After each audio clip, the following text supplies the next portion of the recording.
Pai amado, Pai de infinita misericórdia e justiça, estamos todos nós reunidos aqui, Senhor, em Teu nome, em nome de Jesus, em nome da espiritualidade amiga, para iniciarmos mais um estudo nesta casa, que é a Sociedade de Estudos Espíritas Francisco de Assis, buscando assim, Senhor, conhecer mais a Tua doutrina, conhecer mais esses grandes personagens, esses grandes trabalhadores do Mestre Jesus, que tanto tem ajudado o Senhor na divulgação dessa doutrina, na evangelização dessa humanidade.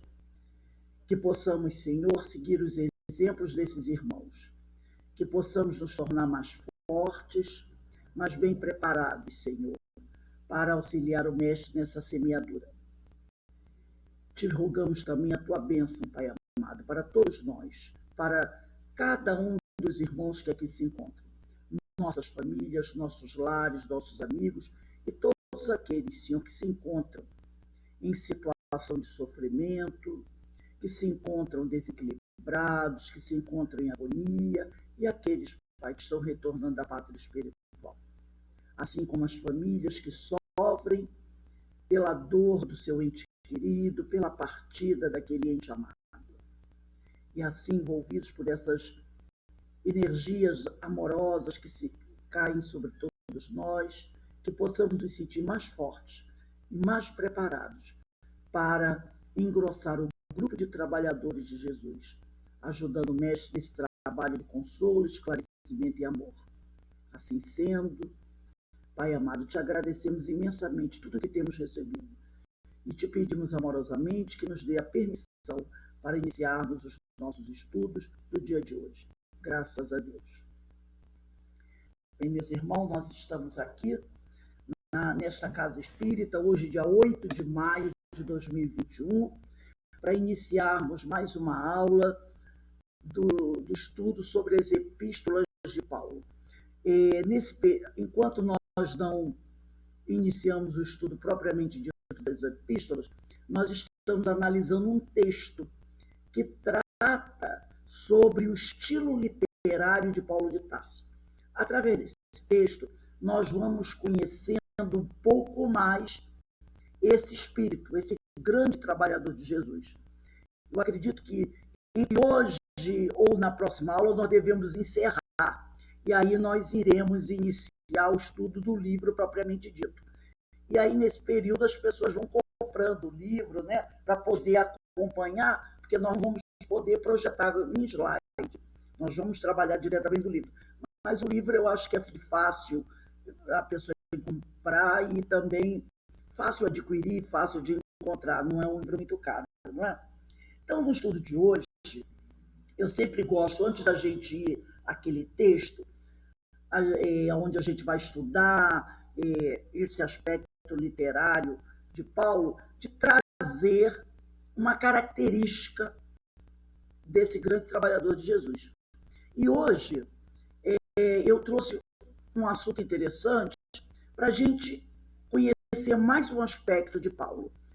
E isso está aqui nesse livro. Eu vou partilhar com vocês um trechinho que vai nos ajudar a conhecer um pouco mais esse trabalhador de Jesus. Deixa eu ver aqui, para a gente poder pegar. Deixa eu ver aqui. É esse aqui. Essa parte que eu vou pegar aqui, deixa eu tirar essa abinha aqui. Uma abinha. Deixa eu levá-la para. Isso. Então, nós vamos aqui. Eu trouxe um trechinho desse livro aos Gálatas, a carta da redenção, do L.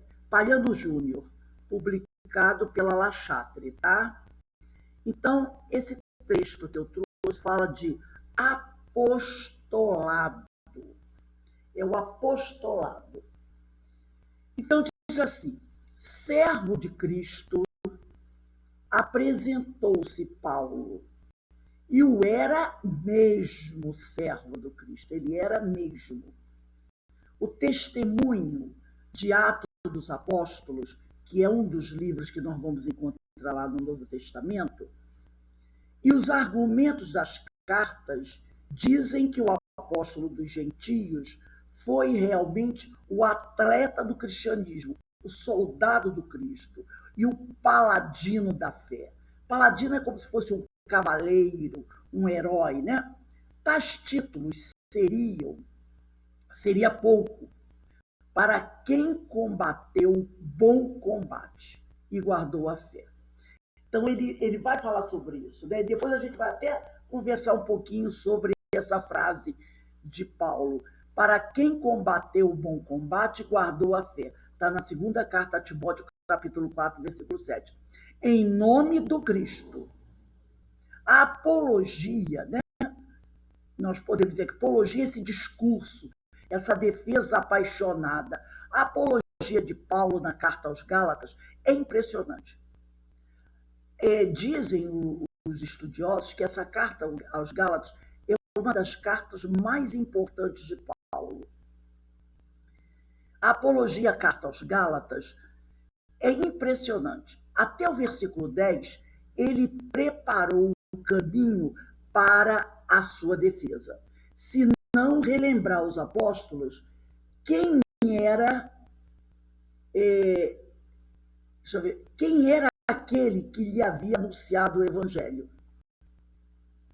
Mas faço-vos saber, está lá em Gálatas capítulo 1, versículo 11 e 12, irmãos, que o evangelho que por mim foi anunciado não é segundo os homens, porque não recebi, nem aprendi de homem algum, mas pela revelação de Jesus Cristo. Então, isso é uma das coisas que ele prega muito, que tudo que ele aprendeu do evangelho, ele não aprendeu de nenhum homem, mas sim foram revelações que o próprio Mestre Jesus fez para ele. Os Gálatas pareciam esquecidos de quem era ele. E a lembrança disso seria útil. Faço-vos saber, ele diz. Então, ele mesmo chama a atenção para os Gálatas que eles precisavam lembrar quem era ele, Paulo. Quem era Paulo? Ele faz isso sem nenhum problema. Ele diz, os Gálatas pareciam esquecidos de quem era ele. E a lembrança disso seria útil. Eles precisavam lembrar quem ele era. Ele não havia recebido o chamamento por intermédio de nenhum homem e nem deduzido o caminho pelas escrituras. Não foi através dos textos dos antigos profetas que ele se converteu. E nem porque algum homem o convenceu. Não, foi o próprio Cristo. O próprio Cristo o fez apóstolo e lhe conferiu uma missão, a começar pelos acontecimentos na estrada de Damasco. As orientações dadas a Ananias, que foi encontrá-lo depois, e depois a ordem para a missão.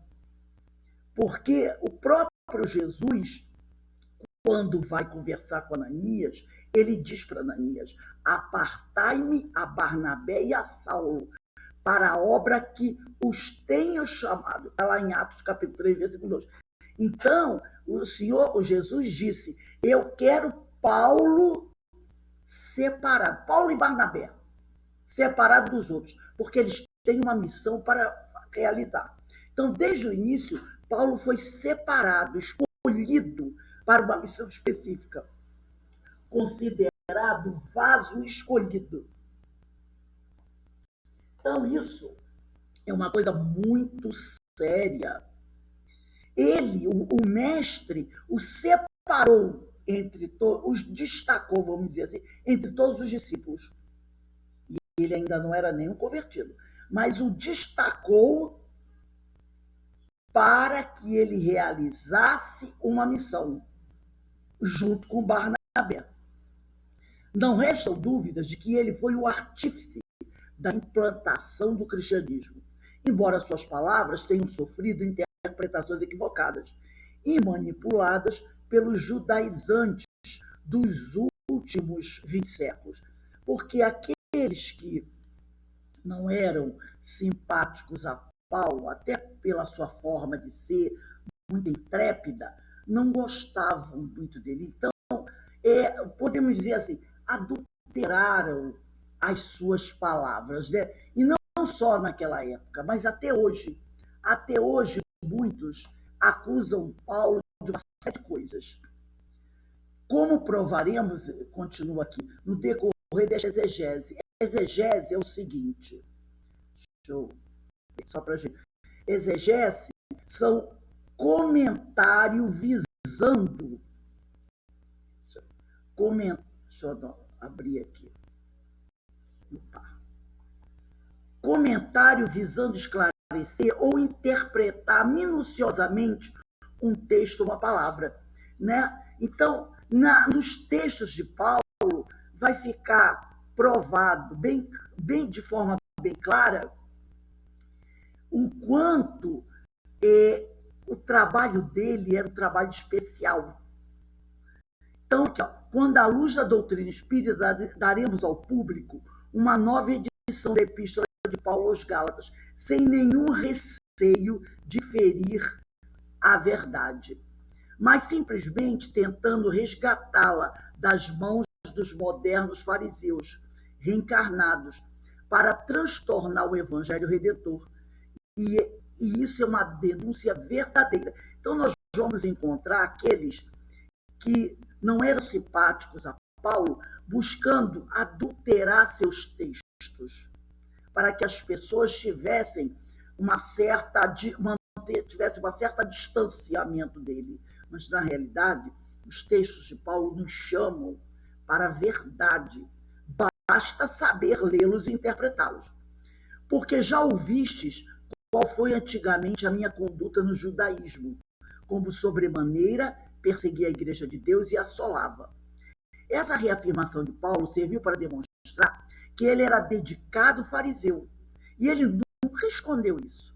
E perseguia a igreja do caminho, quando foi resgatado pelo próprio Jesus. Não houve interferência humana em sua conversão à nova fé. Ele diz, eu era um perseguidor fanático, dizia ele, sobremaneira, isto é, além da conta. E a gente, né, aqueles que estudam a doutrina, nós sabemos que todo o excesso e o rigor exacerbado acabam sendo muito prejudiciais. E Paulo aqui, ele coloca isso bem claro, né? Ele coloca que ele era um fanático. Ele era um fanático. E que por ser um fanático, ele passou da conta. Ele se tornou uma pessoa impiedosa, né? Uma pessoa que realmente interpretou de forma totalmente errada o seu comportamento, como ele deveria agir, porque ele acreditava que ele tudo podia fazer em nome de Deus a quem ele adorava. Então ele pecou pelo excesso, não porque ele fosse um homem mau, mas porque ele se excedeu nas suas atitudes. Assim como nós podemos falar de Elias, João Batista e Saulo. Eles foram além da conta, chegando até mesmo a serem impiedosos, né? Mas tudo por quê? Porque eles interpretavam de forma errada como um verdadeiro religioso, um verdadeiro homem de Deus devia agir. Então, e nós vemos isso até hoje em dia, né? Pessoas que se equivocam na forma de interpretar. Nós vemos, durante o período medieval, nós tivemos, né, a Inquisição, uma forma equivocada de adoração ao Senhor, de defesa da religião.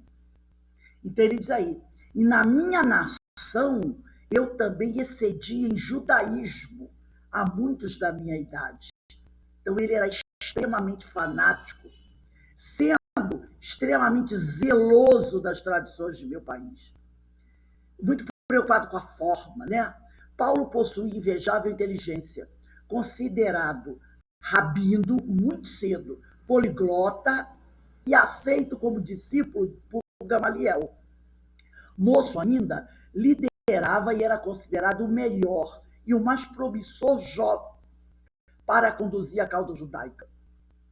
Com toda a sua capacidade e o poder a ele conferido para a defesa do judaísmo, Paulo ficou admirado com o fato de o próprio Cristo ter vindo salvar um fariseu fanático e obsessivo como ele.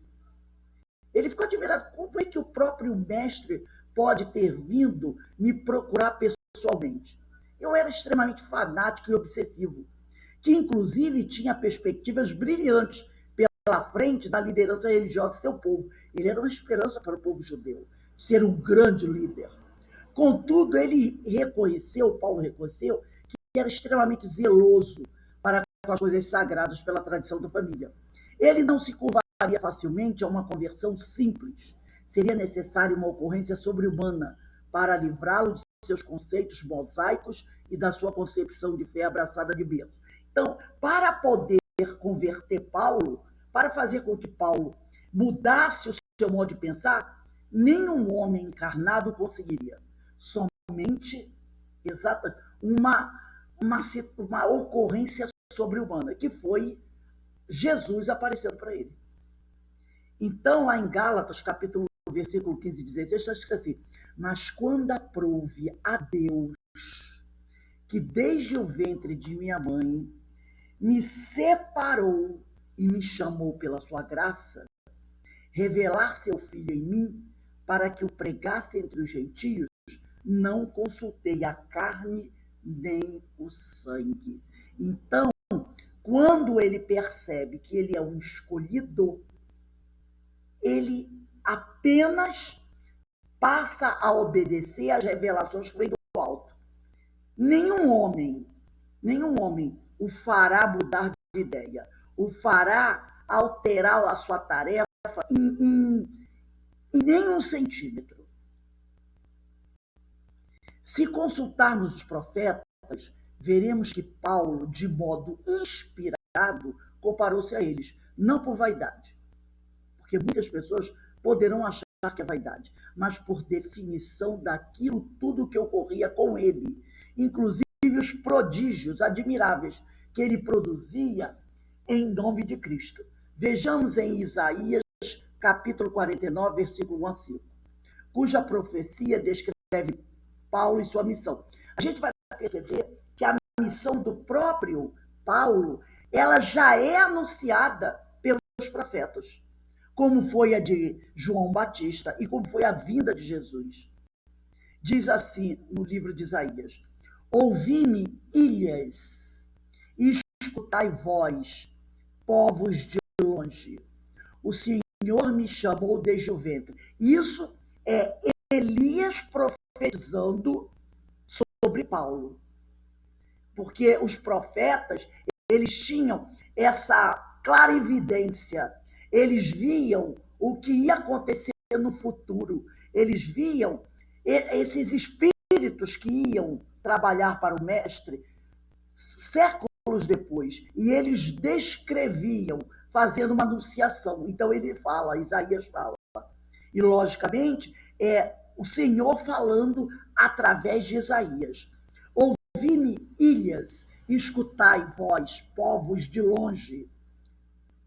Já é uma referência a gentios. Povos de longe.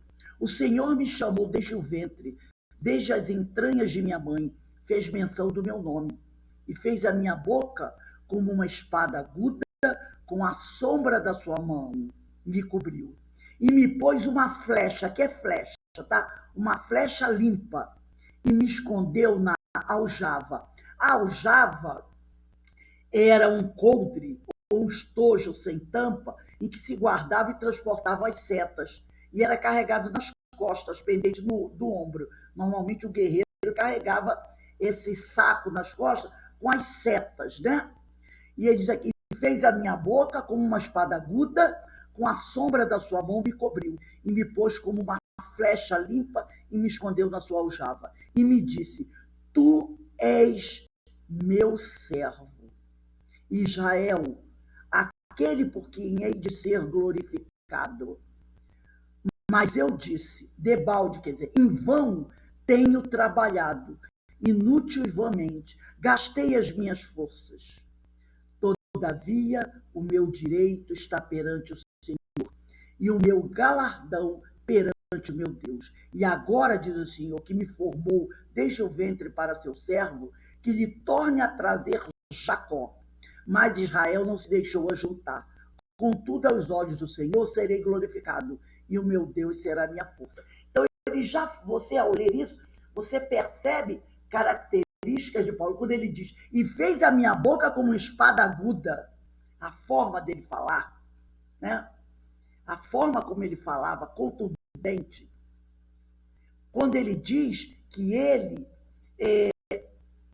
mais aqui em cima, ele fala assim, escutai-vos, povos de longe, já mostrando essa característica de que ele iria pregar para os povos de longe, e não para aqueles grupos que estavam sempre ali, os hebreus, que eram da linhagem de Abraão. E ele continua aqui. Se continuarmos a ler o capítulo 49 de Isaías, veremos que esta profecia falava de um servo do Senhor que seria a luz dos gentios, pois que Israel não se deixou ajuntar em torno dele. Não seria demais transcrever aqui alguns versículos seguintes, tendo em vista que Paulo primeiro dirigia seus judeus em suas sinagogas, depois aos gentios, e que foi o próprio Santo Redentor que o havia chamado para o trabalho.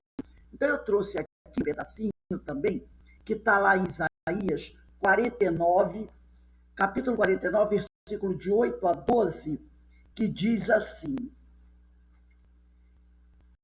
eis o que diz o Senhor, eis o que diz o Senhor, no tempo da graça eu te atenderei, no dia da salvação eu te socorrerei, eu te formei, designei para fazer aliança com os povos, para restaurar o país e distribuir as heranças devastadas, para dizer aos prisioneiros, sai, e aqueles que mergulham nas trevas, vinde à luz. Ao longo de todo o trajeto terão que comer, sobre todas as dunas encontrarão seu alimento. Não sentirão fome nem sede, o vento quente e o sol não os castigarão, porque aquele que tem piedade dele os guiará e os conduzirá às fontes. Eu lhes tornarei acessíveis todas as montanhas, e caminhos atingirão as alturas. Ei-los que vêm de longe, ei-los do norte do poente, e outros da terra da sua. Então, Paulo estava responsável por reunir todos os homens, não importa de onde eles viessem. E aqui ele diz, e aqueles que mergulham nas trevas, vinde à luz. Ele era esse homem que iria levar a luz a todos os homens do mundo.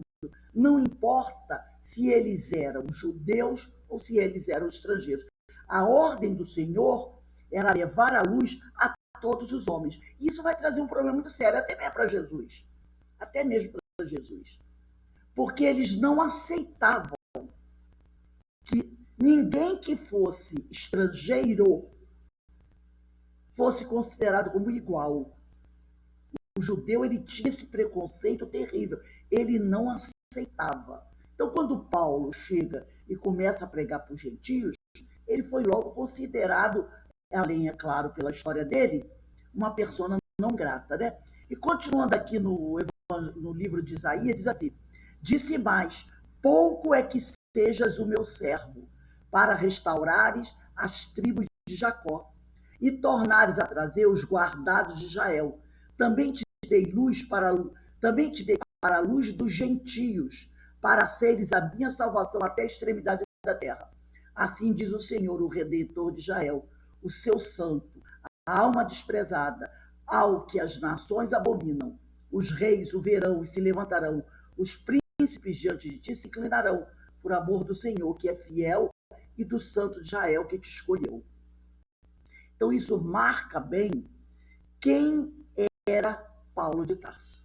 Aquele homem que foi realmente o escolhido por Jesus. Aquele homem homem que tinha essa missão de levar a palavra do Senhor a todos os cantos do mundo. Inclusive, na aula passada, nós falamos sobre isso, que se Paulo não tivesse realizado a missão dele como ela foi realizada, talvez hoje o cristianismo não existisse. Talvez hoje a gente não conhecesse a religião, os ensinos de Jesus como nós conhecemos. Porque os outros discípulos de Jesus, eles não tinham essa, vamos dizer assim, essa forma de Paulo, de realmente essa coragem, poderíamos dizer assim. Não que eles não cumprissem a tarefa deles, mas para realizar o que ele fez, levar a todos os cantos do mundo conhecido os ensinos de Jesus, tinha que ser alguém muito corajoso, muito intrépido, realmente alguém muito bem preparado. E ele era.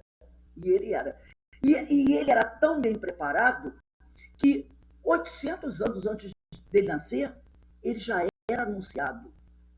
800 anos antes dele nascer, o Senhor, através do profeta Isaías, já falava que ele levaria a luz a todos os cantos do mundo, inclusive alcançando os gentios, que eram altamente repudiados pelos hebreus. Os hebreus e os judeus da época de Jesus não aceitavam esse estrangeiro. Nós vemos tudo isso. Eles não aceitavam. Inclusive, Jesus era até criticado por eles, porque Jesus não fazia acepção de nacionalidade, nem de religião.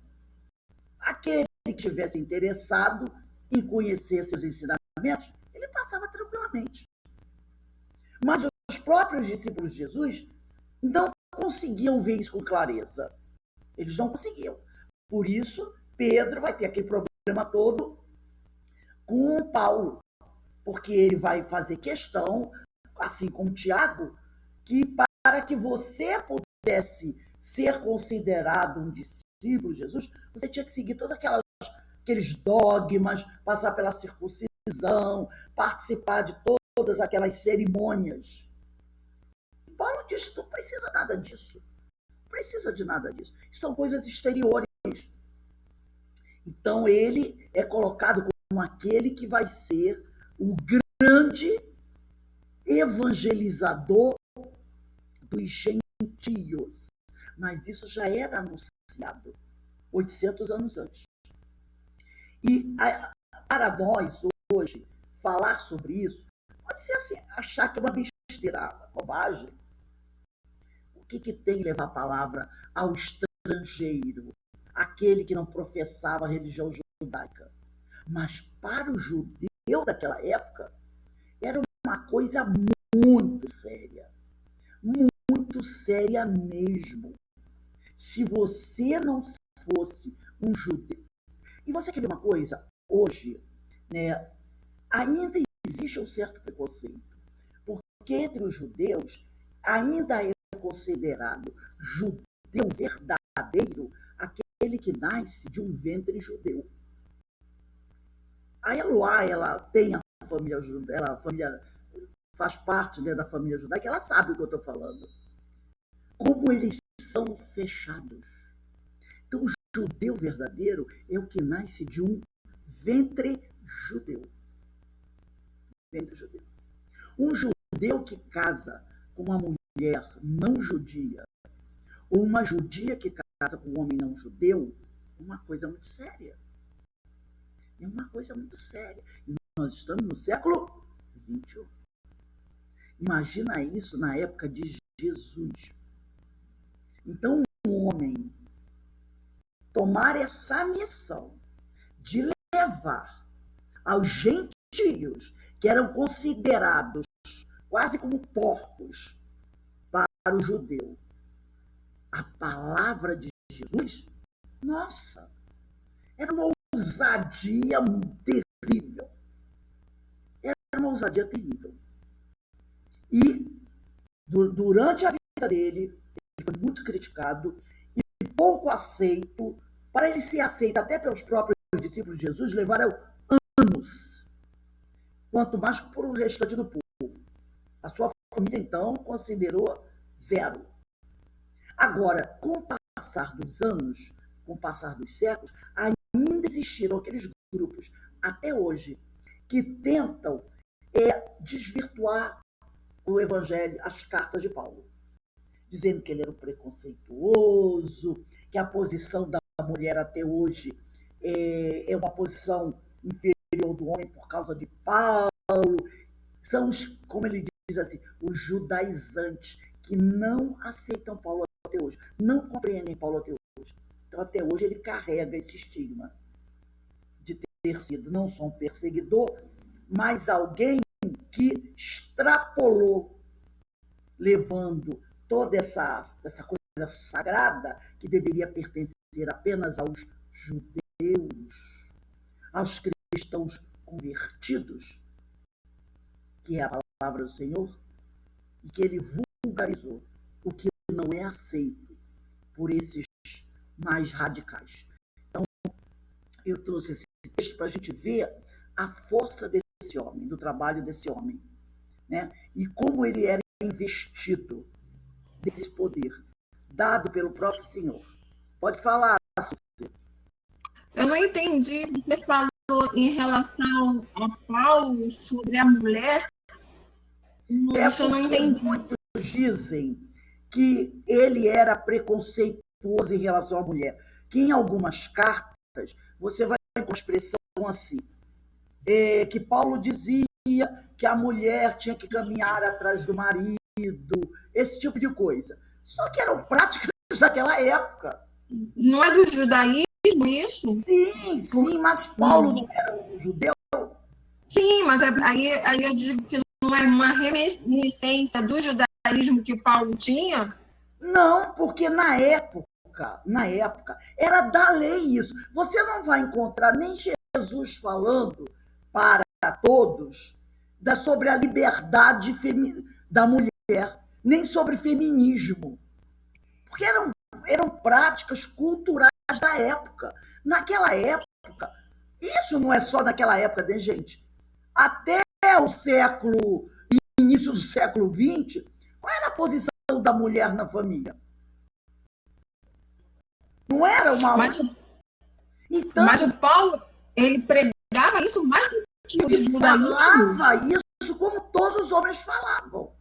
Porque era normal isso. Mas a gente tem que colocar isso como uma coisa cultural da época. Não, ele não teria, ele criado dentro de uma cultura, mas quer dizer que respeitasse as mulheres, porque durante o seu trabalho, muitas vezes, ele vai exaltar as mulheres que trabalhavam com ele. Ele vai, nas suas cartas, dizer sobre o valor da mulher. Mas naquela sociedade, como também na sociedade até o século XX, até hoje, gente, até hoje, o que as senadoras, o pessoal, as mulheres do Congresso estão tentando votar? Um decreto para tentar igualar o salário de homem e de mulher. Porque no mundo inteiro, inclusive nas sociedades mais evoluídas, a mulher não tem um salário igual ao do homem. Claro que o que me criou confusão é porque eu conheço um pouquinho só do judaísmo, Eloá deve conhecer muito mais. E eu fiquei assim, quando você falou, eu assim, cara, como é que o pessoal teve um preconceito desse com Paulo se o judaísmo é uma coisa muito mais abrangente, colocando a mulher em segundo plano? Não, mas o que eu estou dizendo para você? Que Paulo, educado dentro daquela sociedade, que era uma sociedade que não era exclusividade do judaísmo, as mulheres eram consideradas todas em segundo plano. Nenhuma mulher podia conversar com um homem sem estar na presença do próprio marido.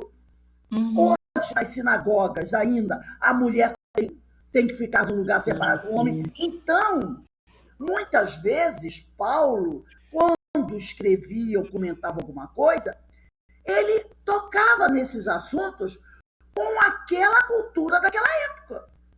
Você quer ver um exemplo? Que é um exemplo, que é uma coisa que deu muito problema. Existe um texto de Kardec que foi publicado no livro Obras Póstumas, aonde ele faz uma análise sobre o homem negro. Você já leu esse texto? Isso deu um problema. Por quê? Porque quando Kardec faz aquela análise, ele faz análise em cima do que a ciência daquela época, da época dele, preconizava. Isso deu problema na sala de estudo do Leão.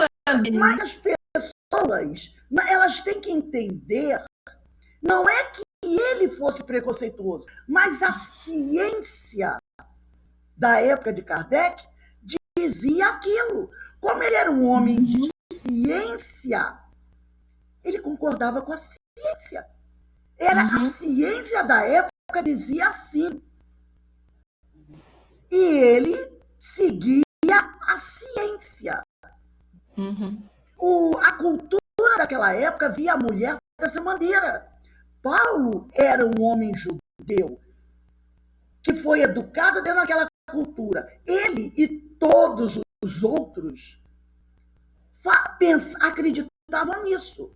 Mas ele, muitas vezes, e é isso que as pessoas não percebem, exaltava as mulheres também, que o ajudaram. Tem passagem do Evangelho que você vai encontrar lá. Que Deus abençoe fulana, ciclana, mulheres que o ajudavam. Mas ele vivia dentro de uma sociedade, como todos os homens daquela época. Ninguém nunca viu Jesus dizer assim: olha, gente, essa ideia que vocês estão dizendo aí, que a mulher tem que andar atrás do homem, não. A mulher é igual ao homem, a mulher tem os mesmos direitos dos homens, a mulher é assim. Alguém viu esse discurso de Jesus? Não, ele dizia: amai-vos uns aos outros. Mas ele fazia esse discurso diretamente sobre a mulher? Alguém viu algum discurso de Jesus? Não, porque de uma certa forma ou de outra ele via todo mundo igual. Não tinha distinção com aquele ninguém, é igualitário. Mas sabedor que a sociedade vivia assim, alguém viu ele fazer algum discurso assim? Não. Alguém viu Jesus fazer um discurso direto sobre escravidão? Todos vocês devem libertar seus escravos. Jesus tinha amigos que tinham escravos. Ele falava da igualdade, mas ele não tocava nesse assunto. Por quê? Porque aquela sociedade não estava preparada para isso. Gente, o Brasil foi o último país praticamente a abolir a escravatura. Isso, 1888. E olha a confusão que foi para se conseguir a escravidão. Agora vamos pensar nisso há 2000 anos atrás. Obrigada, Rosa. Então, nós não podemos olhar para uma sociedade antiga com o nosso olhar de hoje. Nós não podemos analisar uma sociedade do passado com os nossos valores de hoje. Não vai funcionar. A gente tem que olhar aquela sociedade e entender quais eram os valores daquela época. Entender por que eles pensavam assim. Eu não posso analisar aquela sociedade e criticá-la por causa dos meus valores atuais. Não vai funcionar. Não vai funcionar. Quando é que surgiu? A ONU foi criada quando? Por volta de 1960, não é? Aí, não foi a partir daí que surgiu essa questão dos valores, dos direitos humanos? E nós temos até hoje. Isso funciona até hoje. Essa igualdade entre os homens funciona até hoje? Ainda não. Ainda não. Então, nós não podemos querer analisar uma sociedade do passado com o nosso olhar de hoje. Por que Jesus disse assim: eu vos enviarei o Consolador, que irá lhes dizer tudo que eu não pude dizer naquela época? Porque não ia funcionar. Ele não conseguiria fazer o que ele fez. Se ele fosse pegar as questões atuais, liberdade de imprensa, não é? Não ia funcionar. Todos os homens são iguais perante a lei. Essas leis que nós temos hoje, não dava para você colocar naquela época. Então, nós não podemos analisar uma cultura do passado com o nosso olhar de hoje. Não dá. A gente tem que entender aquela cultura. Então, Paulo é acusado por muitos. Porque ele podia ter falado mais assim, ele tinha que ser mais aberto, ele era muito preconceituoso. Ele vivia numa sociedade, e aquela sociedade tinha uma forma de ser. Por mais avançado que ele fosse, tinha um limite. Não tinha um limite. Você não pode exigir algo de uma pessoa que existe uma coisa chamada tempo. Tempo. Da mesma forma de Kardec. Esse texto que as pessoas acusam que ele era um preconceituoso, racista, não. Ele escreve o texto dele baseado no que a ciência daquela época pregava. E a ciência daquela época pregava isso em relação aos negros. Era isso que a ciência pregava. Então a gente não pode cobrar isso de Kardec. Tudo está certo. Existe uma cultura. Existe uma cultura. Você pode esclarecer, mas você vai adulterar o texto dele? Não adianta. Não vamos nem polemizar sobre isso. Olha a questão que está vendo aí, se vocês conhecem, sobre Monteiro Lobato. Vocês devem ter acompanhado, não é? A questão de Monteiro Lobato. Se não acompanha, dá uma pesquisada. Dá uma pesquisada sobre isso. Então, é aquela coisa. Dentro de uma época, as pessoas tinham uma forma de pensar. Agora, eu não posso querer pegar a ideia de hoje e querer analisar a cultura daquela época. Não vai funcionar. Não vai funcionar. Eu vou dizer, como é que esses homens faziam isso? Como é que eles tinham coragem de fazer isso? Era a cultura daquela época. Como hoje nós temos a nossa. Daqui a 500 anos alguém vai dizer assim, meu Deus, como é que no século XXI eles faziam isso? Mas para a gente, isso que nós fazemos hoje é a ponta de lança. Cada época, sua cultura. Então, agora nós vamos ao nosso texto. Deixa eu abrir aqui para a gente fazer o estudo do nosso texto aqui.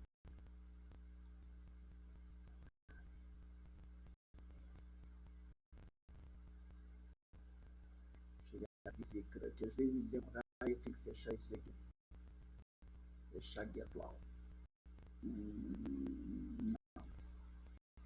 Aqui, as epístolas de Paulo, né? Eu passei o trabalhinho de casa para vocês, eu espero que vocês tenham participado. Tenham feito direitinho, né? Deixa eu ver onde nós vamos. Deixa eu ver, eu não sei se eu passei. Aqui. Nós vamos começar aqui.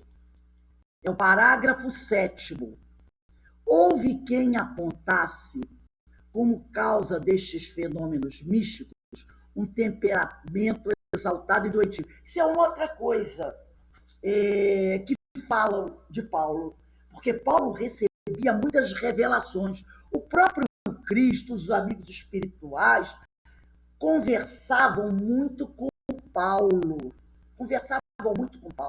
Ele, vira e mexe, estava nesse estado alterado de consciência, recebendo orientações da espiritualidade.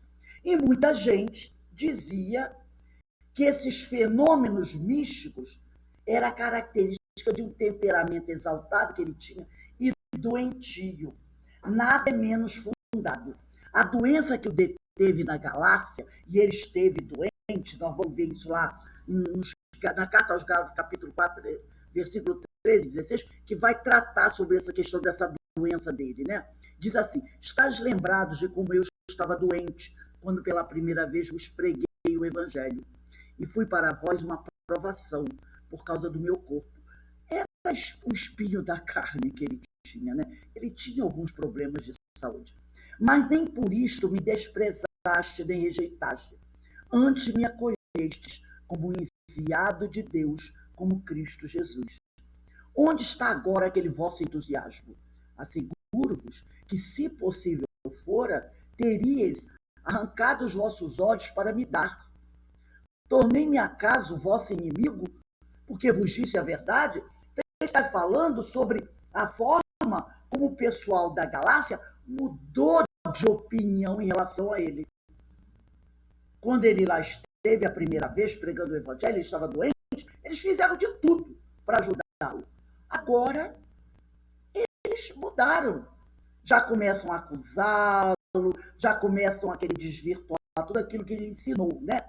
Então, ele diz aqui, a doença que o deteve na Galácia provavelmente não foi mais que uma crise de paludismo, quer dizer, malária, e o espinho na carne. Que espinho na carne é essa? Na segunda carta aos Coríntios, capítulo 12, versículo 7, ele fala: demais, para que a grandeza das revelações não me levasse ao orgulho, foi-me dado um espinho na carne, um anjo de Satanás para me esbofetear e me livrar do perigo da vaidade. Então ele afirma aqui que essas doenças, essas dificuldades que ele tinha, isso tudo era uma forma de evitar que ele se envaidecesse da capacidade que ele apresentava, não só de pregar, né, de ter aquela forma de falar que encantava as pessoas, mas também dos fenômenos e das revelações que ele recebia. Porque isso poderia muito bem fazer com que qualquer homem se desviasse. Quantos se desviaram com menos capacidade mediúnica do que ele? Ele era um homem que tinha várias capacidades mediúnicas. Ele era vidente, clarividente, médio audiente, produzia fenômenos. Ele tinha várias capacidades. Além de ser um grande orador, ter um magnetismo exacerbado e estar sempre em contato com essa espiritualidade superior. Então, e essa capacidade mediúnica que ele apresentava poderia muito, de uma forma até muito fácil em outro homem, que fosse um pouco mais fraco do que ele, levar à vaidade. E ele se perder, como muitos se perderam ao longo da história. Então ele fala que a doença, essa doença, era, e as outras dificuldades que ele apresentava, era o espinho na carne, para fazer ele acordar e dizer assim: ô Paulo, presta atenção, hein? Presta atenção. Cuidado para você não se perder. Observa aí como é o seu corpo. Observa as questões de saúde que você tem. Entendeu? Então ele diz: demais para que a grandeza das revelações não me levasse ao orgulho, foi-me dado o espinho na carne, um anjo de Satanás para me esbofetear e me livrar do perigo da vaidade. E esse espinho na carne poderia também ser a oposição dentro de suas comunidades. Por quê? Ele era um grande homem, um grande seguidor do Senhor, mas ele não conseguia unanimidade. Ele tinha adversários, homens que não conseguiam vê-lo como ele era. Então isso também era uma forma de frear a vaidade dele. Se você é tão espetacular assim, por que você não consegue convencer a todos? Então essa incapacidade dele de convencer a todos era também uma forma de ele botar o pezinho no chão e perceber: eu não sou o Cristo. Eu sou um homem comum, eu estou abaixo dele. Ele nada tem do imaginativo, se julgarmos pelas imagens pouco numerosas e corriqueiras que emprega. Nós vamos aqui entrar no trecho onde a gente vai ver como ele escrevia. Como ele escrevia. E como ele, muitas vezes, numa frase, ele usa imagens diferentes. Quando ele fala do estádio era arena. Hoje nós temos estádio de futebol. Se você olhar a forma de um estádio de futebol, é aquela forma circular, como eram as arenas romanas do passado, né? Então, lá na primeira carta aos Coríntios, ou melhor, eu peguei um texto de segunda carta a Timóteo, capítulo 4, versículo 7, 8, diz assim: olha como ele escrevia e como muitas vezes ele misturava imagens. Ele diz assim: combati o bom combate, terminei a minha carreira, guardei a fé. Resta-me agora receber a coroa da justiça, que o Senhor, justo juiz, me dará naquele dia. E não somente a mim, mas todos aqueles que aguardam com amor a sua aparição. Ele usa aqui o estádio, a arena, combate o bom combate. Aonde é que o combate era travado? Numa arena. Terminei a minha carreira. As corridas de biga eram realizadas numa arena.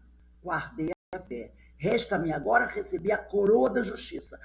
Aquele que travava o combate numa arena, ou que participava de uma competição e que vencia, recebia a coroa, aquela coroa de louros, que normalmente era o imperador que colocava na cabeça do vencedor. E ele diz: resta-me agora receber a coroa da justiça, que o Senhor, justo juiz, numa competição, num combate, sempre tem um juiz. Quem aqui gosta de ver luta de judô, né? Essas lutas que tem, o que tem no meio da arena, e quando os lutadores estão ali? Um juiz observando. Quem gosta de ver judô, o juiz está ali, para ver se o lutador não faz nenhum movimento errado. Quando você vê um jogo de futebol numa arena, quem é que participa do jogo junto com os jogadores? O juiz. Então ele vai dizer: resta-me agora receber a coroa da justiça, que o Senhor, justo juiz, me dará naquele dia. E não somente a mim, mas a todos aqueles que aguardam com amor a sua aparição. Então, não só ele, o atleta, lembra que ele é o atleta do Cristo, mas todos os atletas, todos aqueles que combatem o bom combate, que participam da corrida, todos esses receberão a coroa da justiça. Agora, todos foram observados pelo juiz. Então, ele fala do estádio, e no seu texto ele usa os elementos que fazem parte de um estádio, que é de uma arena. Sobre o mar, quando ele vai falar sobre o mar, lá em Carta aos Efésios, capítulo 4, versículo 14, ele diz aqui: para que não continuemos crianças ao sabor das ondas, agitados por qualquer sopro de doutrina, ao capricho da malignidade dos homens e de seus artifícios enganadores. Olha só, crianças brincando ao sabor das ondas, está ligado ao mar, agitados por qualquer sopro de doutrina. O que é que fazia com que os barcos navegassem? Não eram os ventos? Ao capricho da malignidade dos homens e dos seus artifícios enganadores. Vocês conhecem a história das sereias do mar, de Ulisses? O que ele faz para poder ouvir o canto das sereias? Porque as sereias, elas tinham essa capacidade de envolver os navegadores, seduzir os navegadores e, nessa sedução, elas afundavam os navios. A história de Ulisses é muito interessante. Depois que ele participa da Guerra de Troia, que ele está retornando para casa com seus marinheiros, eles iam passar por um trecho, uma região no oceano, onde era infestado de sereias. E as sereias cantavam, seduziam os homens, e os homens ficavam loucos, completamente loucos, e acabavam se jogando ao mar. Então, para passar naquele trecho, ele queria ouvir o canto das sereias, mas não queria que o seu barco afundasse. Então, o que ele faz? Ele pede, primeiro, para que todos os marinheiros colocassem cera nos ouvidos, entupissem os ouvidos de cera, para que eles não ouvissem o canto da sereia. Mas ele pede para os homens que o amarrassem com cordas fortíssimas no mastro. E aí ele atravessa aquele trecho de barco. Os marinheiros com cera nos ouvidos não escutam o canto das sereias, mas ele escuta porque ele queria ouvir. Só que, como ele está amarrado no mastro, ele não se joga ao mar. E ele queria ouvir como era o canto das sereias. Né? Então, ele diz aqui, agitados por qualquer sopro de doutrina, ao capricho da malignidade dos homens, seus artifícios enganadores.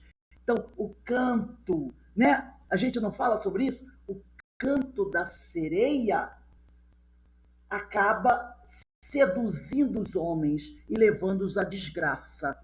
No caso, no mar, os marinheiros iriam afundar com seus barcos. Então, ele diz, para que não continuemos crianças ao sabor das ondas, que a criança não gosta de ir à praia e ficar brincando ali na beira do mar com as ondas, agitados por qualquer sopro de doutrina, ao capricho da malignidade dos homens e seus artifícios enganadores. Quando ele vai falar sobre a agricultura, na primeira carta aos Coríntios, ele vai falar assim, eu plantei, o agricultor da planta, Apolo regou, você planta e tem que molhar as plantas, mas é Deus quem faz crescer. Assim, nem o que planta é alguma coisa, nem o que rega, mas só Deus faz crescer. O que planta ou o que rega são iguais. Cada um receberá sua recompensa, segundo o seu trabalho. São elementos da agricultura. Ele escreve um texto altamente significativo, usando termos ligados à agricultura. E aqui ele vai falar sobre a construção na primeira carta aos Coríntios. Lá eu trouxe vários trechos, né? Na carta aos Romanos 15 e 20, ele diz assim, e me empenhei por anunciar o evangelho onde não havia sido anunciado o nome de Cristo, pois não queria edificar sobre o fundamento lançado por outro. Eu não queria levantar paredes sobre alicerce que outro construiu. Percebeu a figura de linguagem? Tudo ligado à construção, à obra. Então ele diz, eu me empenhei por anunciar o evangelho onde ainda não havia sido anunciado o nome de Cristo. Um lugar totalmente virgem da palavra do Cristo. Pois ele não queria edificar sobre fundamento lançado por outro. Porque Rose, pode falar. Rose, é muito significativo esse texto, esse canto da sereia, a gente pode identificar como os nossos chamamentos que ainda temos de dificuldade, e nos arrasta. Porque toda vez que a gente fala em canto de sereia, a gente sempre está falando em sedução. Sedução. Sedução. Quem não tem, né? Exatamente. Quem não escuta, todos nós temos. Exatamente. Aí ele pede para que amarre. Então é o quê? É a prece. O que vai nos amarrar e que a gente não consegue ir de cabeça naquela situação? Exatamente. Aí cada um vai ver, né? Então, no livro A Odisseia, né? A Odisseia, você vai ver isso. Ele se amarrou no mastro, mostrando que eu ouvi o canto da sereia, mas eu não me deixei seduzir. Ele está mostrando que nós podemos também. Nós podemos. Basta que você esteja muito bem amarrado. Se amarrado quer dizer, muito bem fixado dentro daquilo que você acredita. Entendeu? Então, a Odisseia, né? São livros da mitologia, mas que trazem essas mensagens. O que importa aqui é lembrar que Paulo usou esse elemento do mar para deixar o seu texto, o seu ensinamento. Como aqui, e me empenhei por anunciar o evangelho onde não havia sido anunciado. O nome do Cristo. Pois que ele ficava vendo aonde que não tinha ainda. Aonde ninguém havia passado. Aonde não tinha, e ele ia. Porque ele ia. Até poderia ter ido lá e falado do Cristo. Mas aí poderia ter dado uma interpretação errada. E aí ele ia pregar e entrar em choque com o que o outro falou. Entendeu? Em Paulo Estevão fala isso.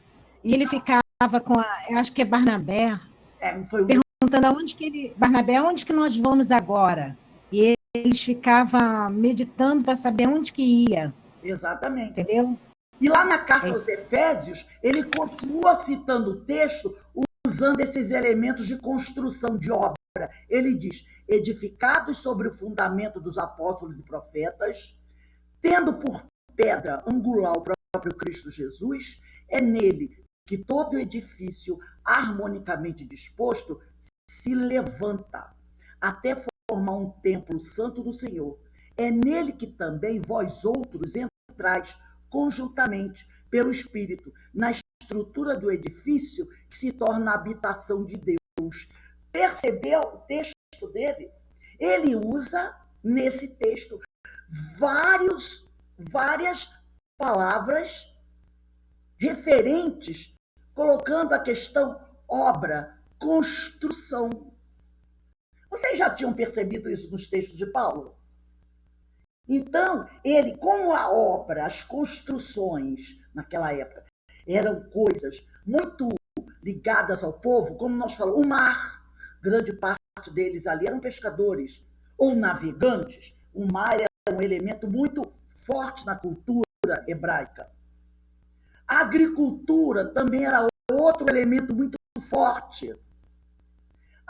As obras, grandes templos, muitos trabalharam assim, também era outro elemento muito forte. Então, ele usa esses elementos, agricultura, mar, edificação, construção, para construir os ensinos dele. Porque aí as pessoas fixavam os ensinos, porque ele usava esses elementos que eram característicos daquela cultura. Então, ele diz aqui, edificados sobre o fundamento dos apóstolos e profetas, tendo por pedra angular o próprio Cristo Jesus. Então, ele diz o quê? Nós começamos a nossa história com os ensinos dos apóstolos, dos profetas e dos apóstolos. Então, a nossa religião foi construída em cima deles. Agora, a pedra angular, lembra quando alguém vai, por exemplo, você vai começar a construção de uma grande ponte. Aí o que o pessoal fez? Vamos lançar a pedra fundamental. Aquela pedra representa o início daquela obra. Então ele diz, tendo por pedra angular o próprio Cristo Jesus. É a pedra central, a pedra principal, a coluna principal. E ele diz, é nele, é no Cristo, que todo edifício harmonicamente disposto se levanta, até formar um grande templo, uma grande obra do Senhor. É nele que também vós outros entrais conjuntamente. Quer dizer, nesse templo, pelo Espírito. Não é o nosso corpo não é um templo, gente? O Espírito não habita um templo? Né? É nele, nesse templo, que também vós outros entrais conjuntamente pelo Espírito, na estrutura do edifício, que se torna a habitação de Deus.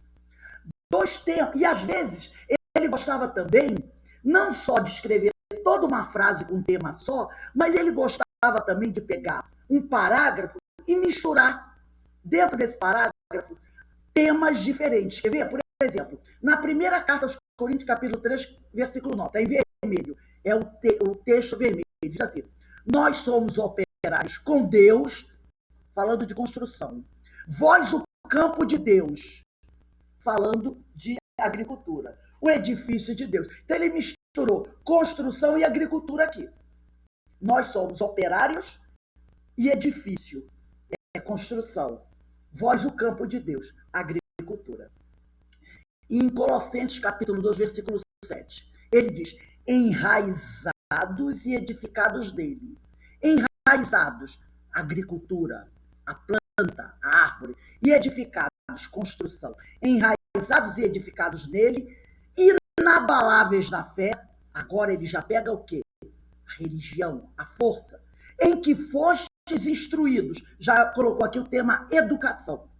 Com o coração a transbordar de gratidão. Coração, corpo, a transbordar. Água. A água transbordou. Percebeu quantos elementos tem aqui? Tem agricultura, construção, educação, instruídos, inabaláveis, força, coração, corpo humano, transbordar, água. Ele misturou vários elementos. E lá em Efésios, capítulo 4, versículo 16, ele diz assim: é por ele que todo o corpo, coordenado e unido por conexões, corpo humano, anatomia. Onde é que tem conexões? Lembra conexões tigre? A construção. Que estão ao seu dispor, trabalhando cada um, o operário, conforme a atividade que lhe é própria. Efetua esse crescimento,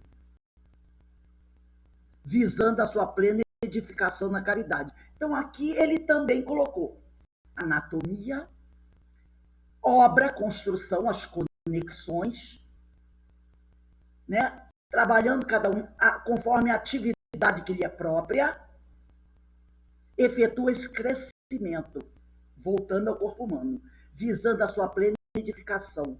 Olha a construção. Então, ele mistura vários elementos para tornar o texto altamente, vamos dizer assim, facilitado para o homem. Porque quando aquele homem, daquela época, lia isso, ele dizia assim: é fácil de entender. Porque ele fala aqui de coisas que eu conheço. Aí assim diz: Paulo é antes cerebral. Perceberam?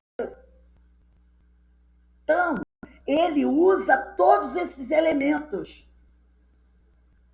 Como Jesus fez com as parábolas, ele usa no texto dele.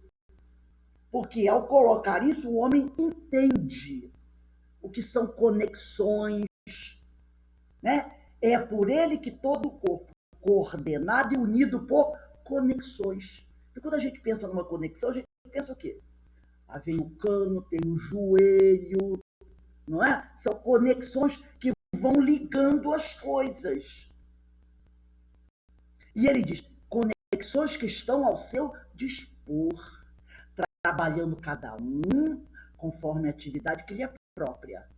Eu sou da agricultura, você é do mar, o outro é da construção, o outro é da administração.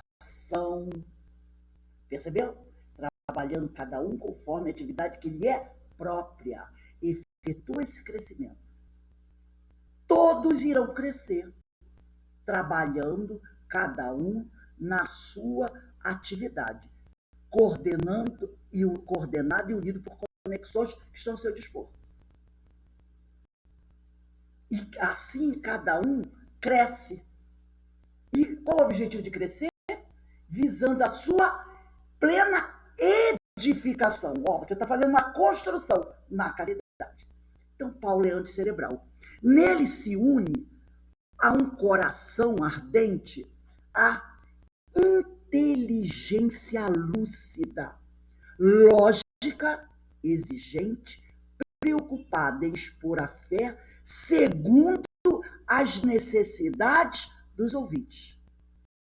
Então, ele vê a necessidade de cada um e ele vai expor o pensamento dele observando a necessidade do grupo. Se um grupo tem uma necessidade, ele vai falar, vai dirigir o verbo dele para atender aquela necessidade. Se o outro grupo tem outra necessidade diferente, ele vai usar o verbo dele, todo o conhecimento dele, dentro daquela necessidade. Eu vou fazer um comentário aqui, dentro de uma coisa, que há muitos anos atrás, o Menezes uma vez conversou comigo. Havia um palestrante. Nessa época, eu e Menezes coordenávamos o Domingo de Luz. Não sei se Menezes vai lembrar disso. Eu coordenava o Domingo de Luz e o Menezes me ajudava lá. E outros companheiros também ajudavam. Não, minto. Acho que era Domingo de Luz, sim, né, Menezes? Foi Domingo de Luz que nós trabalhamos juntos na terça-feira, na noite da palestra, e no Domingo de Luz. Eu e Menezes. Inclusive, eu botava o Menezes para escrever o caderninho lá do que ia acontecer no dia, porque ele tem uma letra muito bonita, então ele botava lá, prepara, qual vai ser o tema da palestra, prepara aquela coisa toda. E tinha um companheiro que era sempre convidado a fazer a palestra.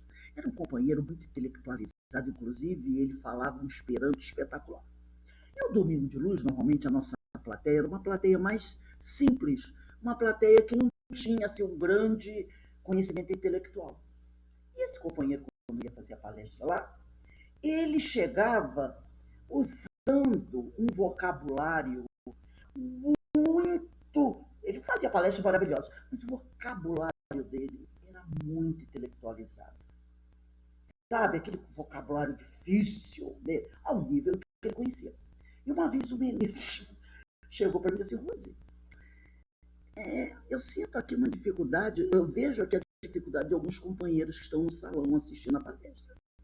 Porque esse companheiro vem fazer a palestra aqui e ele usa o verbo assim tão, sabe, alto, assim, com os termos tão, que eu estou percebendo que alguns companheiros aqui na plateia não estão conseguindo alcançar por causa dessa forma dele colocar os ensinamentos. Não sei se o Menezes lembra disso, né? Não interessa o nome do palestrante, mas eu não sei se o Menezes lembra disso, eu nunca esqueci disso. E a partir daí, toda vez que eu fazia meus estudos, minhas palestras, eu sempre tomei cuidado em, né, moderar, observar isso. Então, é o que ele diz aqui, o Paulo diz aqui, que ele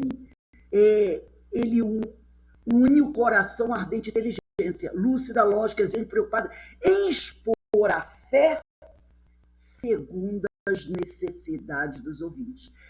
Ele percebia, ele tinha esse time de perceber a necessidade daqueles ouvintes, o nível, né, de conhecimento daqueles ouvintes e usar a palavra dele de forma que nada fosse perdido, que as pessoas pudessem captar a sua mensagem. Tá? É graças a isso que temos as admiráveis explanações teológicas com que ele envolve o querigma, né? Que é esse conhecimento segundo as circunstâncias. O querigma é essa forma de falar, de exaltar o evangelho, né? Então, é graças a isso que temos as admiráveis explanações teológicas com que envolve o querigma segundo as circunstâncias. Então, ele vai falar do evangelho, ele vai falar de Jesus segundo as circunstâncias. Sem dúvida, esta lógica não é a nossa. Paulo argumenta muitas vezes como rabino, segundo os métodos exegéticos, interpretação literal de um texto, né? Então, muitas vezes, ele vai também falar como rabino, porque ele era um rabino, né? Muitas vezes ele vai fazer uma interpretação de um texto que recebeu do seu meio e da sua educação. Então, você vai encontrar também isso muitas vezes ele falando como um rabino, que ele era. E ele diz, ora, as promessas foram feitas a Abraão e à sua descendência. Não diz aos seus descendentes, como se fossem muitos, mas fala de um só, e a tua descendência. Então, ele, como rabino, chama atenção para o povo. Ele diz assim, porque ele falava, todos eram judeus, e ele diz assim, ora, as promessas foram feitas a Abraão e à sua descendência. Então, quando ele diz assim, a promessa foi feita a Abraão e à sua descendência, ele não está falando no plural. Não diz aos seus descendentes, como se fossem muitos, mas fala de um só, e a tua descendência, isto é, a Cristo. Então ele mostra como ele, um rabino, sabia interpretar o texto dos profetas. Porque os profetas disseram isso. A promessa foi feita a Abraão e a sua descendência. Alguém que sairia da descendência de Abraão. Não a todos os descendentes de Abraão. A promessa dos profetas, a promessa a Abraão foi feita a que um elemento sairia da descendência dele e seria o Messias. Seria o grande líder espiritual. A sua descendência. Que haveria alguém que sairia da descendência dele. Só que eles interpretavam como se fossem para todos. E não. E ele diz, as promessas foram feitas a Abraão e à sua descendência. Não diz aos seus descendentes, como se fossem muitos, mas fala de um só, a tua descendência, isto é, a Cristo. Mas seu gênio também sabe ultrapassar os limites desta herança tradicional. E é doutrina profunda, que faz passar por canais que, para nós, são tanto ultrapassados. Então, ele vai além. Ele usa todos os meios que ele conhece para expressar. Do mesmo modo que ele fala para o povo, ele também argumenta em cima da religião. Ele sabe interpretar. Então, eles não conseguem enganá-lo. Além disso, só que eu empurrei para lá um pouquinho. Além disso, esse semita, linhagem dos descendentes de Sem, filho de Noé, entre os quais se destacam os árabes e hebreus, tem também boa cultura grega, recebida talvez desde a infância em Tarso, que é uma cidade da Turquia, enriquecida por repetidos contatos com o mundo greco-romano. E esta influência se reflete na sua maneira de pensar, bem como em sua linguagem e no estilo. Cita, a dada ocasião, autores clássicos, não se deixa enganar, as más companhias corrompem os bons costumes, e conhece certamente a filosofia popular, baseada no estoicismo, filosofia que se caracteriza por rígidos princípios morais, extirpação das paixões e aceitação resignada do destino. Deve a diatribe cínico-estoica, dissertação crítica que os filósofos faziam acerca de alguma obra. E lá em Romanos ele diz, portanto, você que julga os outros, isso é a diatribe, tá? É quando os filósofos faziam uma dissertação crítica em cima de alguma obra. Então ele também faz isso. Ele diz, portanto, você é uma forma crítica, mas ao mesmo tempo irônica. Portanto, você que julga os outros é indesculpável, pois está condenando você mesmo naquilo em que julga, visto que você que julga pratica as mesmas coisas. Sabemos que o juízo de Deus contra os que praticam tais coisas é conforme a verdade. Assim, quando você, um simples homem, o julga, mas pratica as mesmas coisas, pensa que escapará do juízo de Deus? Ou será que você despreza as riquezas da sua bondade, tolerância e paciência, não reconhecendo que a bondade de Deus o leva ao arrependimento? Contudo, por causa da sua teimosia e do seu coração obstinado, você está acumulando ira contra você mesmo para o dia da ira de Deus. quando se revelará o seu justo julgamento. Então, ele também fazia críticas de forma irônica. Seu estilo de argumentação rigorosa, por meio de curtas perguntas e respostas. Isso é uma outra técnica dele. Curtas perguntas e respostas. Ele fazia perguntas curtas e respostas. Quando ele dizia assim, que vantagem há, então, em ser um judeu? Ou que utilidade há de circuncisão? E ele diz, muitas, em todos os sentidos. Principalmente porque aos judeus foram confiadas as palavras de Deus. Aí vem outra pergunta curta. Que importa se alguns deles foram fiéis? E ele responde com uma pergunta. A sua infidelidade anulará a fidelidade de Deus? De maneira nenhuma. Seja Deus verdadeiro e todo homem mentiroso. Como está escrito? Para que sejas justificado nas tuas palavras e prevaleças quando fores julgado. Mas se a nossa injustiça ressalta de maneira ainda mais clara a justiça de Deus, que diremos? Que Deus é injusto por aplicar sua ira? Estou usando um argumento humano. Ira. Percebeu? Claro que não. Se fosse assim, como Deus iria julgar o mundo? Então ele faz um texto baseado em perguntas e respostas. Pequenas perguntas e respostas. É como se ele estivesse dialogando com ele mesmo. Ele pergunta e responde, pergunta e responde. E perguntas breves, respostas breves. Como um pinga-fogo. Aí ele diz, ou suas explanações por acumulação retórica. A arte da eloquência, a oratória, a arte de bem argumentar. Na segunda carta aos Coríntios, capítulo 6, versículo 4 a 10. Ao contrário, como servos de Deus, recomendamos-nos de todas as formas.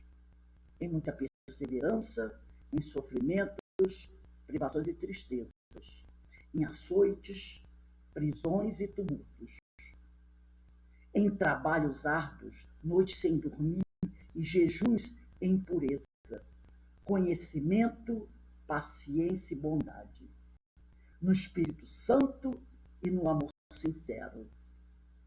Então, aqui a gente vê a arte da eloquência dele, a arte da retórica, a arte de bem argumentar, na palavra da verdade e no poder de Deus, com as armas da justiça, quer de ataque, quer de defesa, por honra e por desonra, por difamação e por boa fama, tidos por enganadores, sendo verdadeiros, como desconhecidos, apesar de bem conhecidos, como se estivéssemos morrendo, mas eis que vivemos, espancados, mas não mortos, entristecidos, mas sempre alegres, pobres, mas enriquecendo muitos outros, nada tendo, mas possuindo tudo. Percebeu o jogo?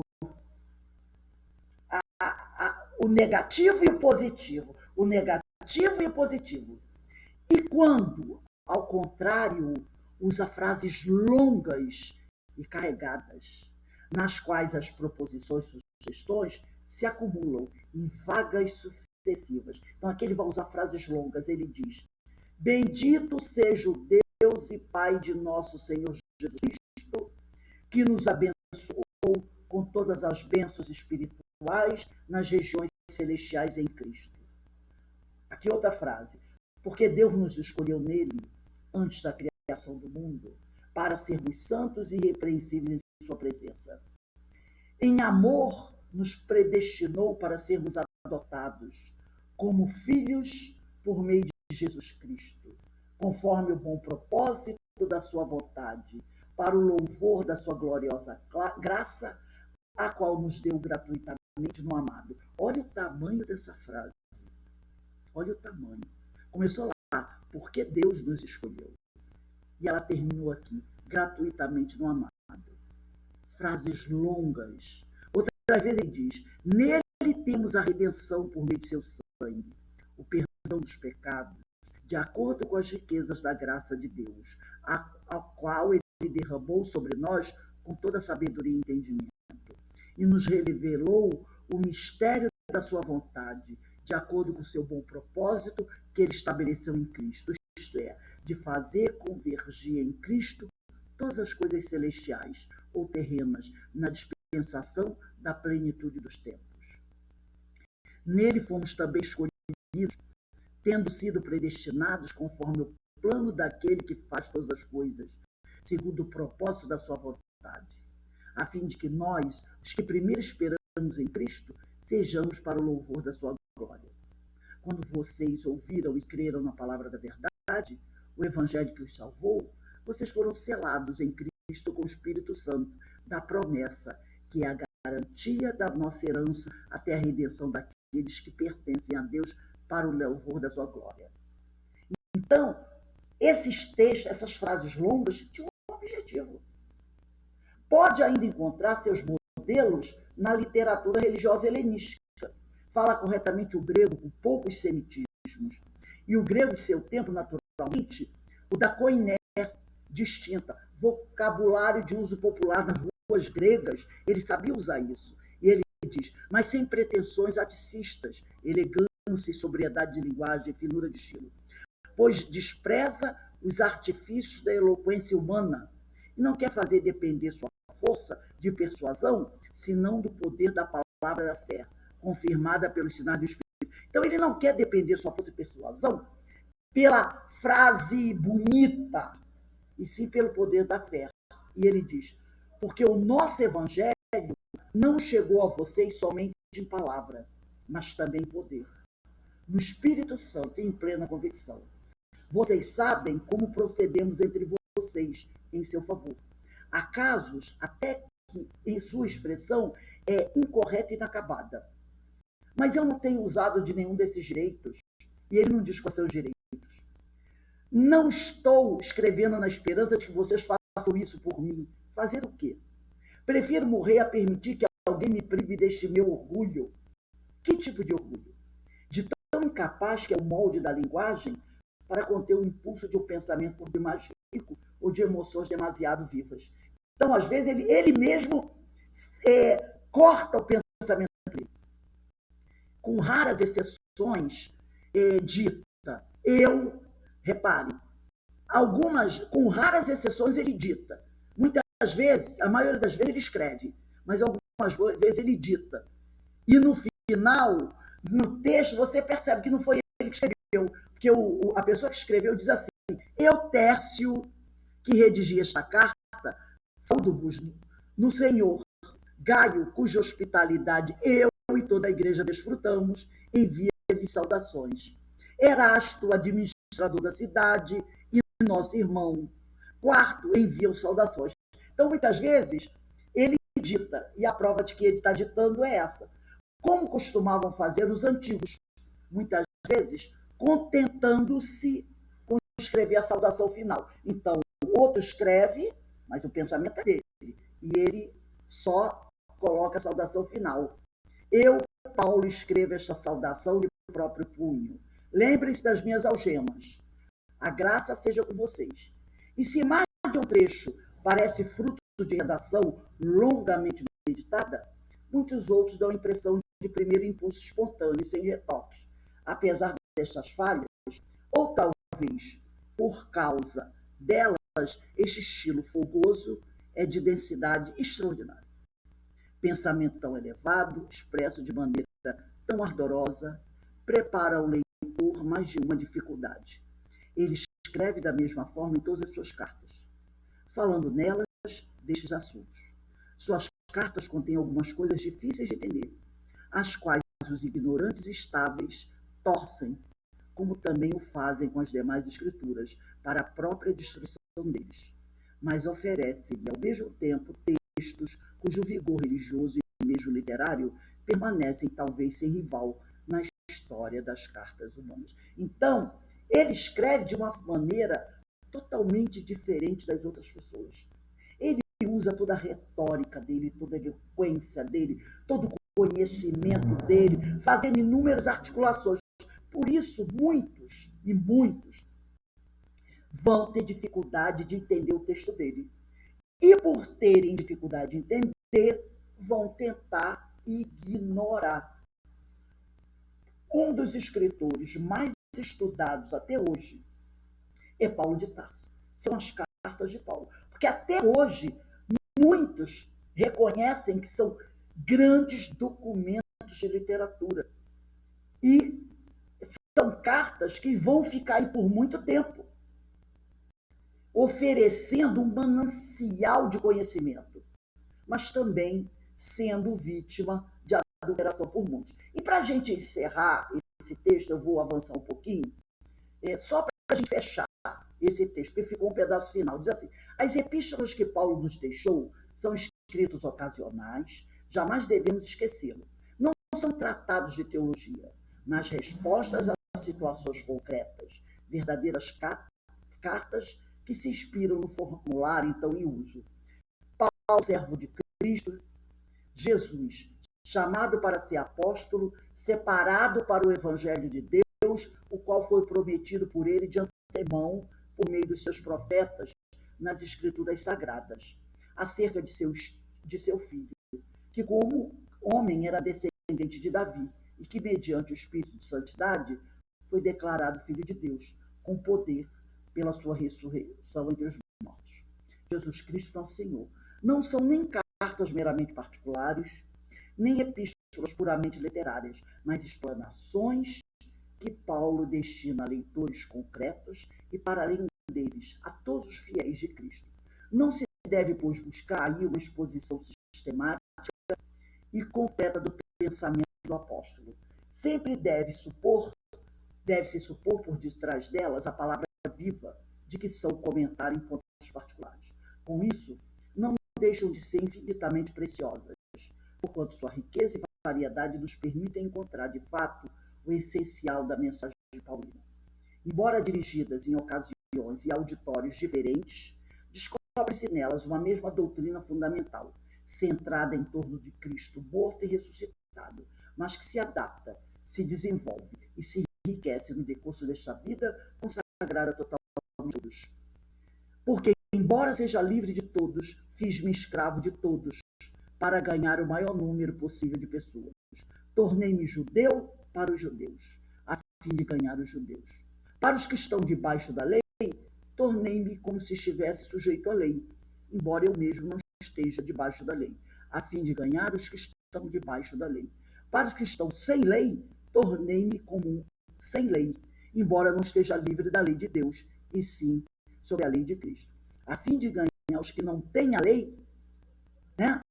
Para com os fracos, tornei-me fraco, para ganhar os fracos. Tornei-me tudo para com todos, para de alguma forma salvar alguns. Esse final é fantástico, né? Tornei-me tudo para com todos, para de alguma forma salvar alguns. Então a gente percebe o homem, o escritor, o literário, o gênio que foi nos seus textos. E nós vamos encontrar textos para tudo aqui.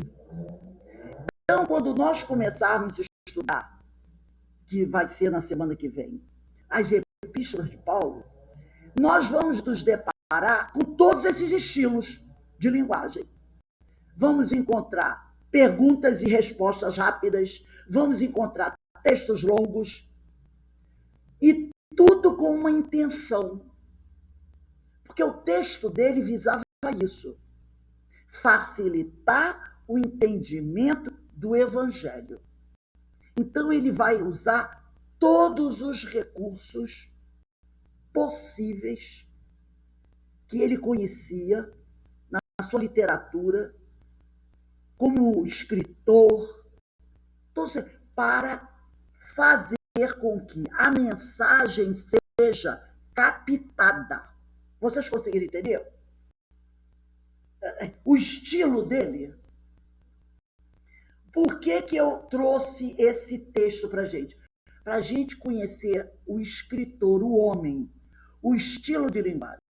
Aquele jogo de palavras que ele fez com a agricultura, com o mar, não é? Com a construção, usando todos esses elementos. Ele usou tudo que era possível a ele para alcançar a todos. Ninguém ficou de fora. Pode falar, Aninha, liga o microfone.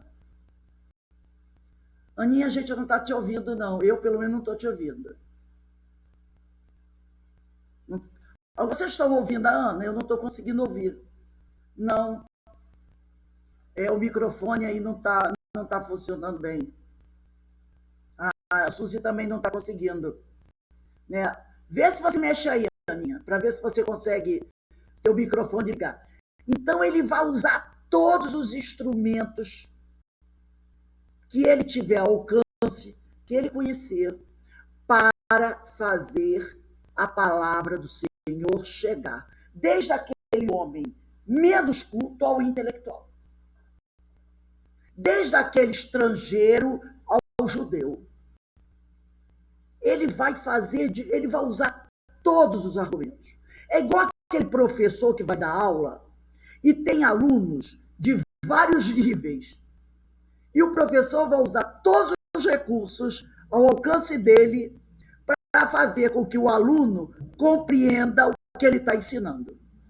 Isso é Paulo. É dançar conforme a música e o mais importante é levar a palavra para bom entendimento, para que todos consigam entender a essência daquilo que ele está passando. Sem preconceito.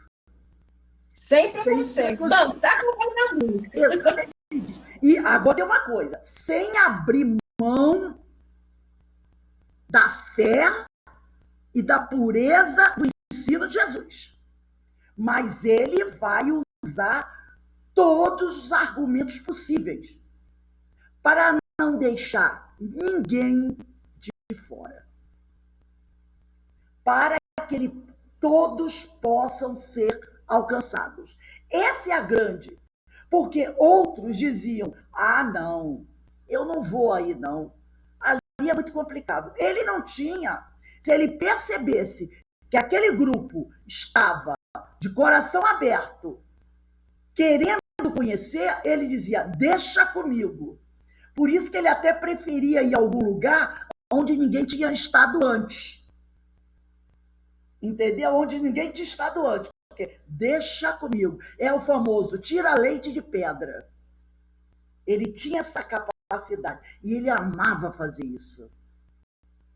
Então, por isso que ele é o vaso escolhido. Porque para poder fazer isso, sem preconceito, alguém dizia, não vai lá não, eles são idólatras. Ele dizia, mas é lá que eu vou mesmo. Né? É lá que eu vou mesmo.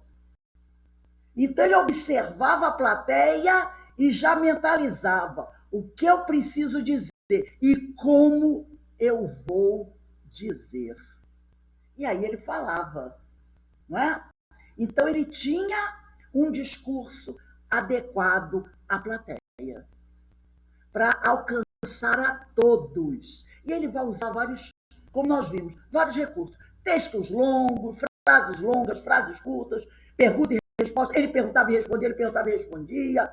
Usando ele. E esse pessoal aqui é ligado à agricultura, eu vou falar usando termos de agricultura. Esse pessoal aqui é ligado ao mar, eu vou usar termos voltados a aspectos do mar. E eles aqui são plantadores, eles plantam, mas também pescam. Então, vou misturar os dois. Eu vou usar todos os recursos. É uma coisa extraordinária. Entendeu? E muitas pessoas, por não entenderem esse texto, a forma de Paulo escrever, eles adulteram e falam besteiras sobre ele. Né? Porque muita gente é o seguinte, como eu não consigo entender o que ele está falando, então eu vou tornar isso do meu jeito. E aí muda o texto dele. Entendeu? Então, eu gostaria rapidamente que cada um desse aí a sua opinião sobre esse tipo de estudo, sobre esse texto de Paulo. Como vocês viram Paulo assim? Começando aqui com o Alberto, rapidinho para a gente, né? Como é que vocês viram? E se foi válido conhecer isso, se não foi? Se foi cansativo, se foi perda de tempo? Se era preferível ir direto? Vamos lá, Alberto, dá aí a tua opinião, por favor. Rosé, é sempre bom, né, a gente olhar, no caso, nós estamos voltados ao estudo de Paulo, vários aspectos, né, ainda mais a sua forma de escrever, a sua linguagem. É bom, é importante para a gente poder ver que ele é versátil, né? E que escreve de várias maneiras. Eu vejo muito nele assim, ele é muito rigoroso, né? Por ele ser muito assim voltado, a fé dele é muito robusta, ele exige que todos sejam também voltados a Jesus com a mesma fé que ele tem. Ele coloca nas suas palavras essa forma rigorosa de cada um estar atento, né? Então, isso tudo é importante. Foi muito bom o estudo. A Aninha botou aqui, foi válido, gostei muito, né? E ela botou também, foi válido, aprendi muito, que ela colocou. Você, Ana Constantino?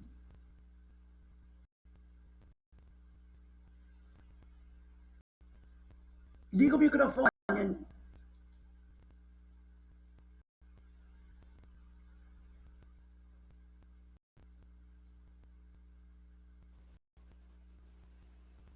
Tá ligado já, pode falar.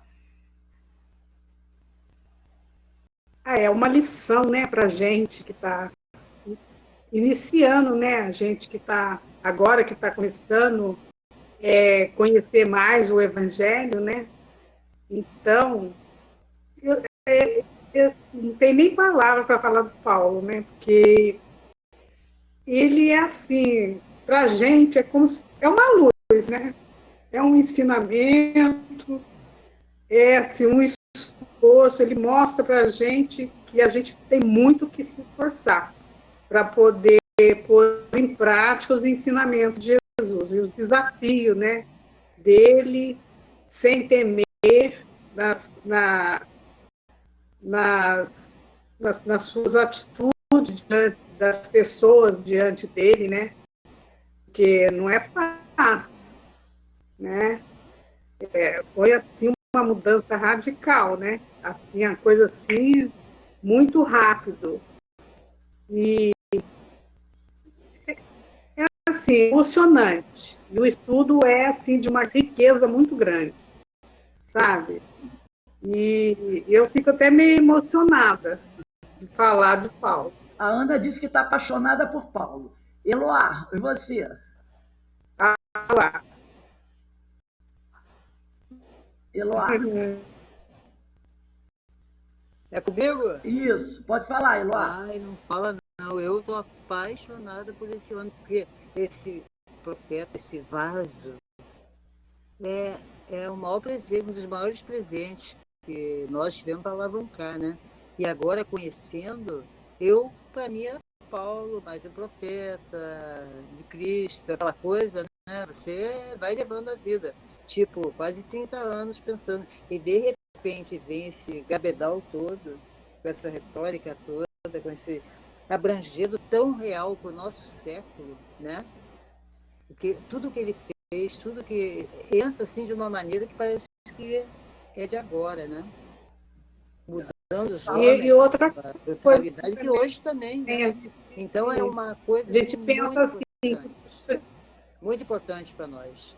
Eu acho que é difícil, não é fácil. Eu aqui, por exemplo, olha, o jeito que tu vê isso aqui, tu vai dizer, tu viajou nos capítulos, das coisas que tu escreveu aqui. Eu digo, de onde é que eu tirei tantas coisas para fazer um negocinho desse tamanho? Mas, olha, eu estou gostando, sim. Confesso que está valendo a pena. Porque a gente está pegando de informação, eu acho que vai ajudar, vai abrir, assim, um tremendo leque para a nossa vida também, de conhecimento e conhecer o que é bom, né? E isso é bom, um estudo maravilhoso. Fala, Ana Constantino, o que você ia dizer? É uma coisinha só que eu quero falar. O tempo, eu estou aqui pensando no tempo que eu perdi, entendeu? No conhecendo Paulo, né? Quer dizer, como eu estou começando a conhecer agora. Vamos conhecer, a gente vai ver que coisa fabulosa. Suzy, dá aí a sua opinião.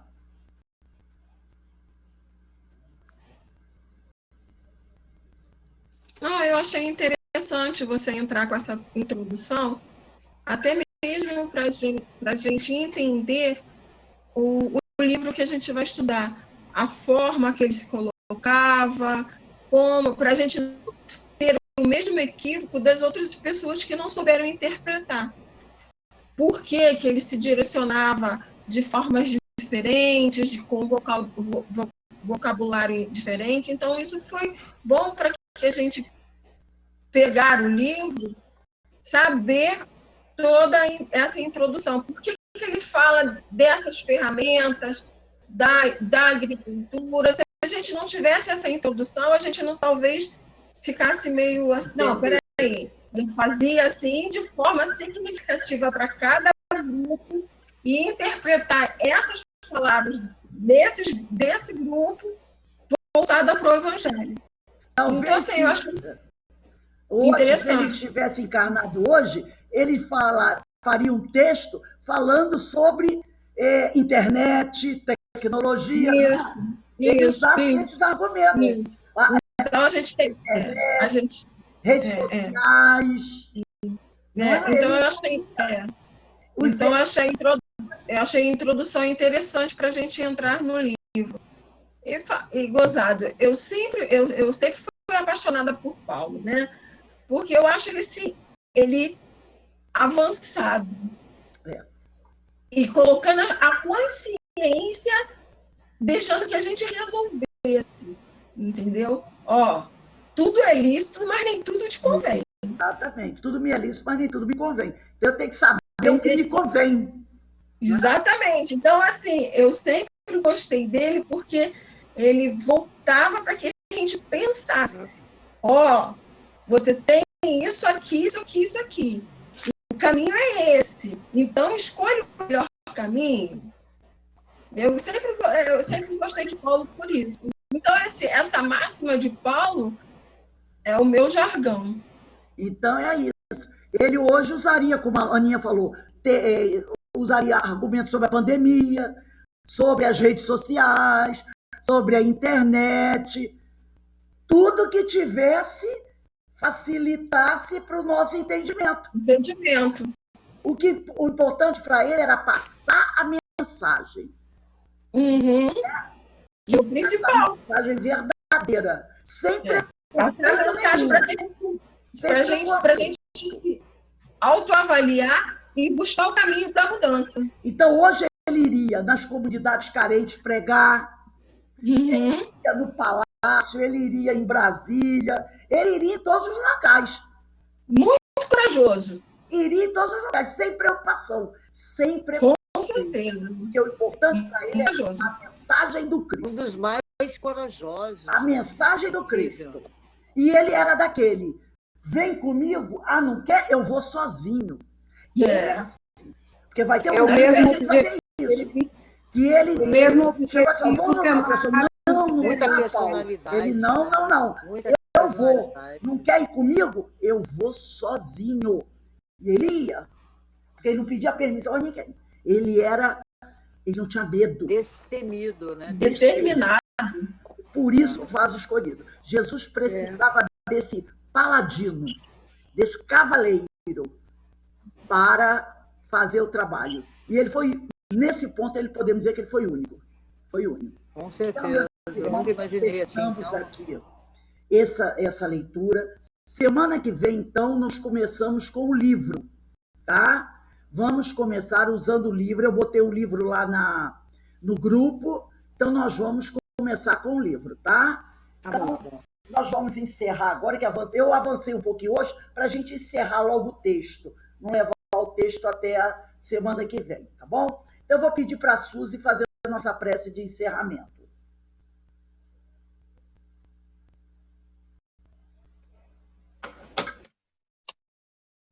Senhor Jesus, amado Mestre, obrigado, Senhor Jesus, pelas palavras de Paulo, que são nos colocadas para as nossas reflexões, para nosso crescimento evolutivo, e que possamos, Jesus, no próximo sábado, na próxima semana, estar todos reunidos, estudando e buscando reflexões, Senhor Jesus, para as nossas reformas íntimas.